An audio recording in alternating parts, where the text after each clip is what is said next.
আসসালামু আলাইকুম, welcome back to my channel.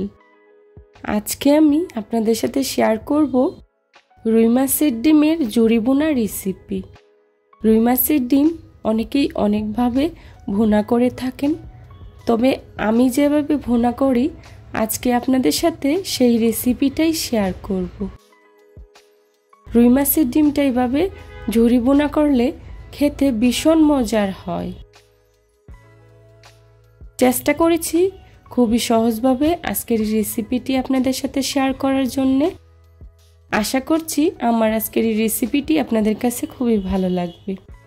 যদি ভালো লাগে তাহলে অবশ্যই একটি লাইক দিয়ে পুরো ভিডিওটি কন্টিনিউ করবেন প্লিজ।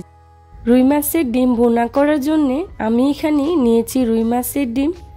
ডিমগুলোতে উপরে যে পাতলা আবরণ থাকে সেটাকে ফেলে হাত দিয়ে খুব ভালো করে কষলিয়ে গুঁড়ো করে নিয়েছি।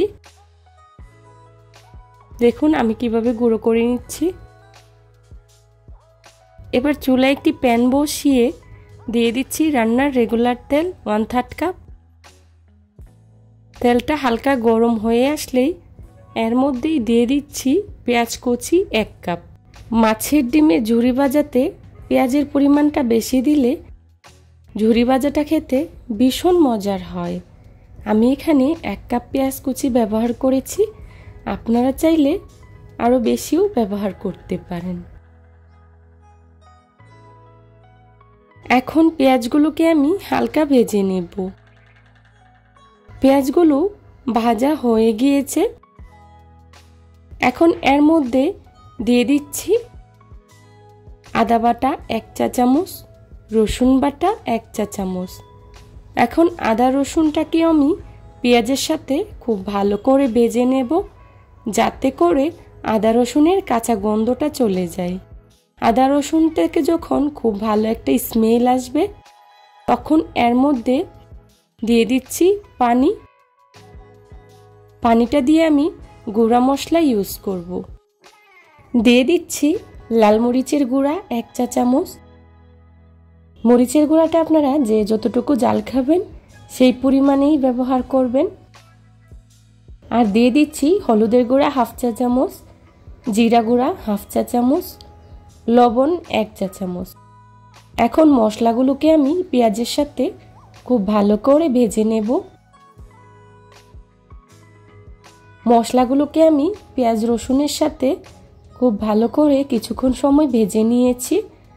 এখন এর মধ্যে দিয়ে দিচ্ছি আগে থেকে কেটে রাখা টমেটো 2টি।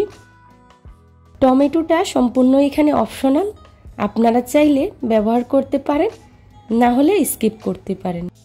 তবে টমেটোটা দিলে তরকারির কালারটা অনেক সুন্দর হয়। এবার ঢাকনা দিয়ে ঢেকে 3 মিনিটের মতো টমেটোগুলোকে আমি মশলার সাথে খুব ভালো করে কষিয়ে নেব। আমার কষানো হয়ে গিয়েছে, দেখুন টমেটোটা অনেকটাই গলে গিয়েছে। এখন এর মধ্যেই দিয়ে দিচ্ছি আগে থেকে ধুয়ে পরিষ্কার করে রাখা ডিম। এবার মাছের ডিমগুলোকে আমি মশলার সাথে খুব ভালো করে ভেজে নেব, যাতে করে মাছের ডিমের ভেতরে মশলাগুলো লেগে যায়। দেখুন কত সুন্দর করে মশলার সাথে ডিমগুলো মিশে গিয়েছে। এখন চুলার আঁচটা মিডিয়াম টু লো হিটে রেখে অনবরত নেড়েচেড়ে ডিমগুলোকে আমি খুব ভালো করে ভেজে নেব।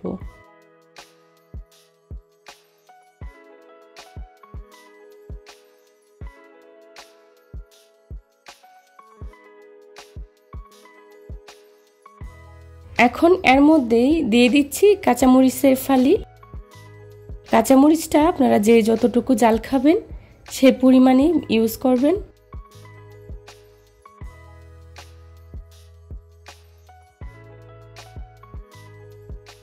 এবার ডিমের সাথে কাঁচামরিচগুলোকে আমি খুব ভালো করে ভেজে নেব।